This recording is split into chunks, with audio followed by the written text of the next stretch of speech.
আজকে আমরা দেখব লিনিয়ার সার্চ অ্যালগরিদম।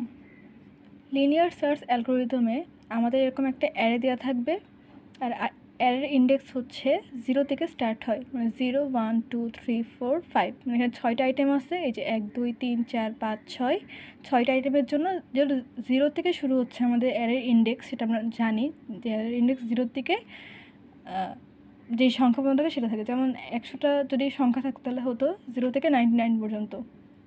যেহেতু 6টা সংখ্যা আছে সেই জন্য এখানে হচ্ছে 0 থেকে 5 পর্যন্ত অ্যারের ইন্ডেক্স হচ্ছে। এখন লিনিয়ার সার্চে ধরে নিলাম আমরা যে সার্চ আইটেমটা এখান থেকে আমরা বের করব 9, ঠিক আছে। আর আমরা খালি চোখে দেখতে পাচ্ছি 9টা কোথায়, এখানে আছে 3 নাম্বার ইন্ডেক্সে, কিন্তু এটা তো কোনো না, বাট এখানে তো 6টা সংখ্যা থেকে 6000 সংখ্যা থাকতে পারতো, তখন তো আমরা খুঁজে বের করতে পারতাম না ইজিলি, তাই না। সেই জন্য আমাদেরকে লিনিয়ার সার্চ অ্যালগরিদমটা ইউজ করতে হবে। এটা কীভাবে ইউজ করে, আমরা হচ্ছে প্রতিটা ঘর একটা একটা করে সার্চ করব যে এখানে কি 9 আছে না নেই। আবার পরের ঘরে যাব, এখানে কি 1 নাম্বার ইন্ডেক্সে 9 আছে, এখানেও নাই।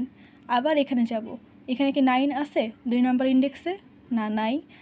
এখানে দেখতে পাচ্ছি 9 আছে, এটা 9টা কত নাম্বার ইন্ডেক্সে, 3 নাম্বার ইন্ডেক্সে।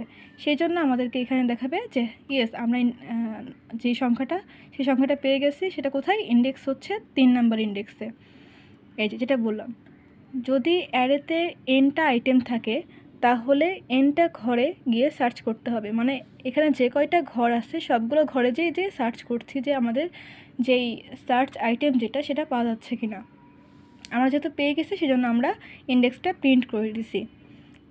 সুতরাং আমাদের টাইম কমপ্লেক্সিটি যেহেতু এনটা ঘরে আইটেমের জন্য এন বার ঘুরছে, সেজন্য হচ্ছে time complexity big O of N, আর স্পেস কমপ্লেক্সিটি হচ্ছে বিগ ও অফ 1, কারণ এখানে আমাদের মানে আলাদা কোনো স্পেস লাগছে না, আমাদের যেই কয়টা অ্যারে আছে তার মধ্যে আমরা করে নিচ্ছি, মানে এটা হচ্ছে কনস্ট্যান্ট থাকছে, আমাদের চেঞ্জ হচ্ছে না।